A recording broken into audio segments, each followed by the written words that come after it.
Okay, so for those of you who follow Do You Speak Geek on Instagram and also on TikTok, some of you got a little bit of taste of me rapping. Now, I took a part of the Kage's challenge from my homie Hieroglyphics. Shout out to Hyro, shout out to the Concepts. And I spit a few bars, just to kind of give you all the background.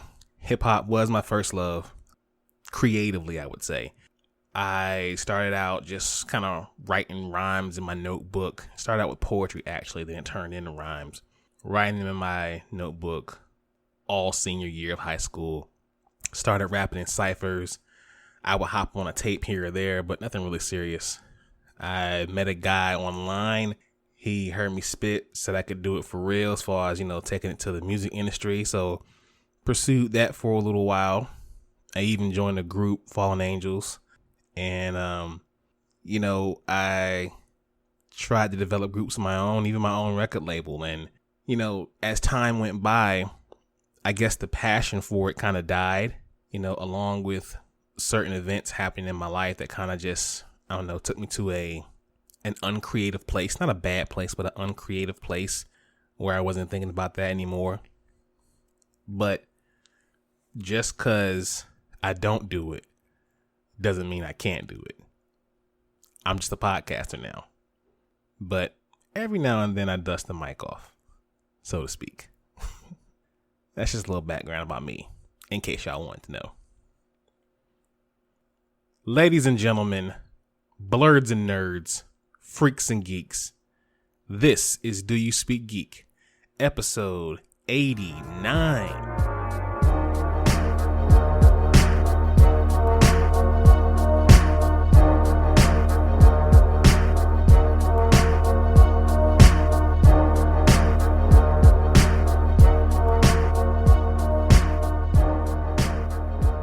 Welcome, ladies and gentlemen. This is Do You Speak Geek, the podcast where we give you all the latest views, reviews, and news in the geek realm. I am your host, Nix, and I want to thank everyone out there for listening, for tuning in. If you join us for the first time, welcome to Do You Speak Geek. Shout out to Spreaker. That's the home team. If you're listening right now, you're probably listening on Spreaker.com.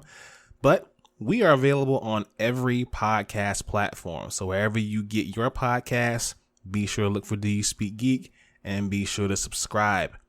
DoYouSpeakGeek.com is the platform for all things DYSG. So please hit that up in your search bar. Put that up into your address bar. DoYouSpeakGeek.com. We got blogs. We got merch. We got a playlist. It's a lot of stuff on there, so please check out DoYouSpeakGeek.com. Follow us on social media, Facebook at DYSGFB, Twitter at DYSG_tweets, and Instagram at DoYouSpeakGeek. Please be sure to follow Do You Speak Geek on Instagram. We just wrapped up an amazing interview with Kaish Black. Please go check that out. Also, coming up this weekend, on the 14th, I will be in the Ramen Lounge at 7 p.m. Pacific time, 10 p.m. East Coast time. So please be sure to tune in for that. Shout out to the Ramen Lounge, chicken ramen. Yeah, that's my favorite flavor. Yeah. And of course, there is YouTube, the only place where you can see the Dono and Daddy show. We just dropped the new First Friday fights with the Demon Slayer, Tanjiro Komodo versus Dante of Devil May Cry. So please be sure to go there, subscribe, like, Hulk, smash that bell for all notifications and leave your comments. We want to know what y'all think. Short show. We're going to go ahead and get this going. What we do about this time. Y'all know what we do, so let's do it. Let's speak geek. Suit up. I want to be the very best. Talk nerdy to me.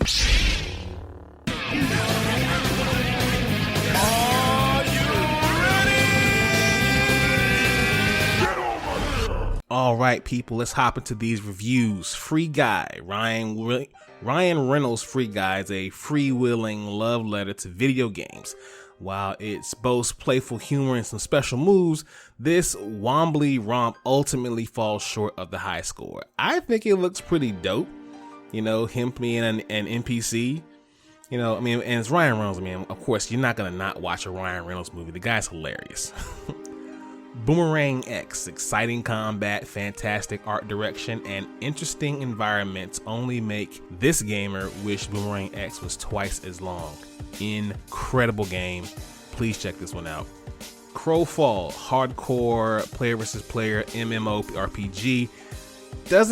Not too much to draw in anybody in particular, but most loyal and dedicated players who follow this kind of games will actually like it. So, if it's your thing already, then absolutely you'll like it. If not, then this is not the place to hop on MMORPGs. Vivo. Animated musical sequences are gorgeous to look at and fun to listen to, even if the plot kind of loses the rhythm about halfway through. So even if the game loses your interest, it's still a very, very beautiful game. So please check that one out if you're a visual person. And finally, Naked Singularity. Now, from what I see, this movie was, I wouldn't say it sucked, but not even the great performance of John Boyega could save this movie.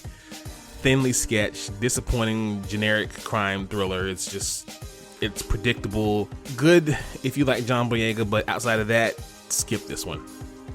Let's hop into my favorite portion of the show. Y'all know the vibes. Source Wall. Man, you come right out of a comic book. Behold the source wall. Can you read, my son? Well, that depends. There is nothing wrong with reading a story and looking at the pictures. Enough said, Stan. Let's hop right into it. The pull list this week. White number 2. President Man continues to position his son Thaddeus' first son, Armor, as a program to countermeasure the growing empowered black population. Juncture deploys King Squad to spy on them at a celebrity gala, but an overzealous X crashes the party, costing the team dearly. Yo, if y'all not reading this one, please fix that problem. Yo, seriously, if y'all thought Black was good, this is insane. Please read this book. Captain Marvel 31. Carol and Rhodey have rekindled their relationship and their vacation plans just in time to get a distress call from Carol's half-sister L'Oreal, the Kree accuser. That sends the couple on a detour into space where they find themselves in need of far more than swimsuits. There is a gathering of darkness in the galaxy, and it has Captain Marvel's name all over it. Don't miss the kickoff to another exhilarating fight fest for the multiverse's baddest boss of space. I like how they painted her there, but L'Oreal is a bit of a troublemaker. So we'll see how this book goes. Batman 89, number 1. Step back into the Gotham of Tim Burton's seminal classic Batman movies. Batman 89 brings in screenwriter Sam Hamm and artist John Quinones to pull on a number of threads left dangling by the prolific director. Gotham becomes torn in two as citizens dressed as Batman and the Joker duke it out in the streets. As DA Harvey Dent tries to keep the city together, he targets the one problem tearing it apart. You guessed it, Batman. And he'll get Bruce Wayne's help in taking down the Dark Knight. Don't know how that's gonna work. Not sure if Harvey knows, but hey, but we'll see how it goes. And since we're talking Batman, I Am Batman number 0. Not me, it's another person. The age of a new Dark Knight begins, picking up immediately from the events of the next Batman's second son. Jace Fox begins the march toward his destiny when he fights to protect Alleytown against the oppressive forces of the Magistrate, using Batman armor and tech he's found in Bruce Wayne's old base of operations, the Hypercanalium. Me personally, I like Jace as this new second Batman. I feel like they're just really just looking over Batwing, and I don't really like that. And finally, Defenders number 1. When existence itself faces extraordinary threats, it needs an extraordinary defense.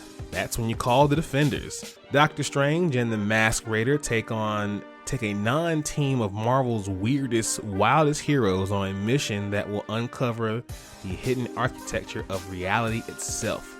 This cosmos was not the first to exist, but if the Defenders can't track Marvel's oldest villain through the deepest trenches of time, it might be the last. I've been waiting for this one. I think it's going to lead right into that rumored Doctor Strange death, but we shall see. Now in Source Wall news, Free Comic Book Day approaches. So people, this Saturday, August the 14th, Free Comic Book Day. Please find your local comic book stores. Go support this event. Pick up some comics, hell, even buy some comics. And let's make this one a memorable one, all right? Let's watch this. Watch this, y'all. Thunder. Thunder. Thunder. Lannister always pays his debts. Whoa, dude. I am the villain of the story. All right, people, Amazon's The Lord of the Rings series set to premiere in 2022.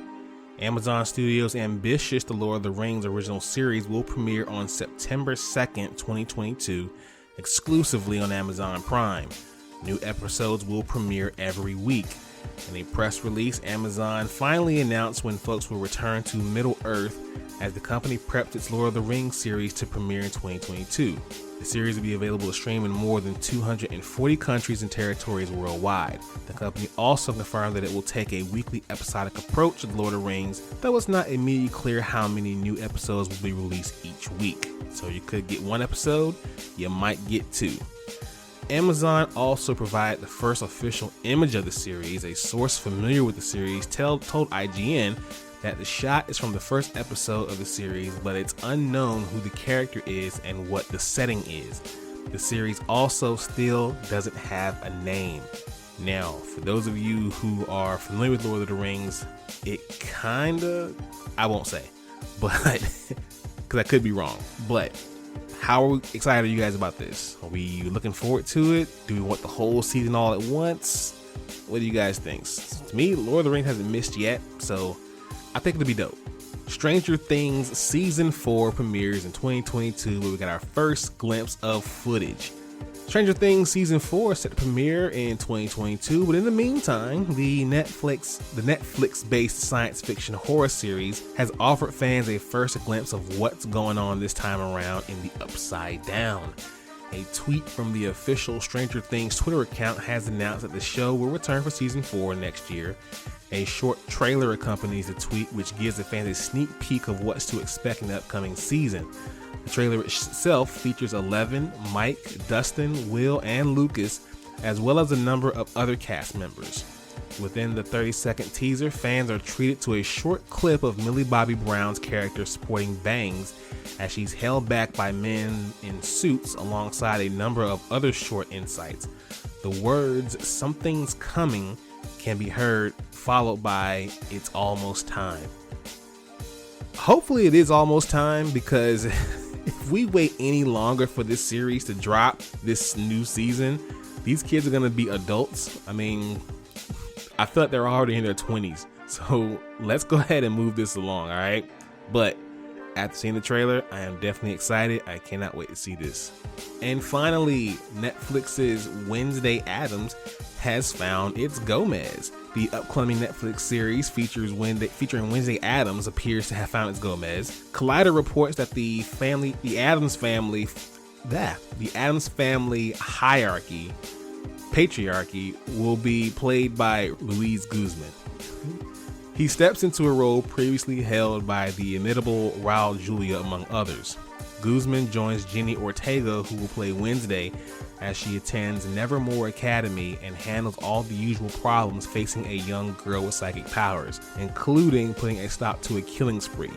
It's the latest in a string of shows that have taken classic properties and added a darker tinge to them, including Riverdale and Chilling Adventures of Sabrina. The new show will be directed by Tim Burton, with Smallville's Al Gough and Miles Miller serving as showrunners. Well, you couldn't have put it in better hands right there. Come on now, you got the guys who ran Smallville, you got Tim Burton directing it, we got Luis Guzman. You can't miss, alright? It's gonna be a win. This is gonna be an awesome show. Alright people, let's mark out. So what you gonna do?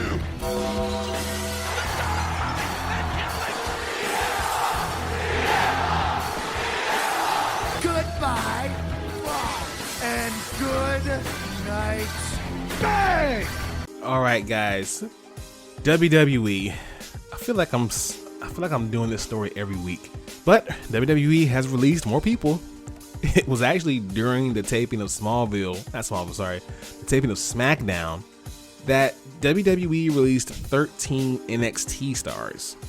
More than a dozen, including former North American champion Bronson Reed and former Undisputed Era member Bobby Fish. Now in all, WWE released Bobby Fish, Bronson Reed, Jake Atlas, Ari Sterling, Kona Reeves, Leon Ruff, Steven Smith, Tyler Rust, Zachariah Smith, Asher Hale, Giant Zanzier, and Mercedes Martinez. WWE's latest mass releases continue as the company's trend of cutting superstars on a regular basis, a pattern that began back in April 2020. Since then, WWE has released over 120 top stars, including the likes of Braun Strowman and Bray Wyatt, while also cleaning house in NXT, which serves as both the development territory and a third brand. And as usual, there is a prediction of more names to come. I just don't know what they're doing down there. Honestly, it's like, unless your name is John Cena or Roman Reigns, your job is not safe. It almost makes you not even want to go to WWE, because you could be let go at any given time. That's the pod for today, y'all. Like I said, kind of short, but I'm going to go ahead and get out of here. Thank you all for listening. Please be sure to follow this podcast, subscribe to this podcast, listen to this podcast. Let your boy know what you think about this podcast. Visit the website, doyouspeakgeek.com. Follow us on social media, Facebook, Twitter, and Instagram. Check out our YouTube channel. Be sure to subscribe and like the videos there. As always, people, live to play to win to live. I speak geek. Do you speak geek?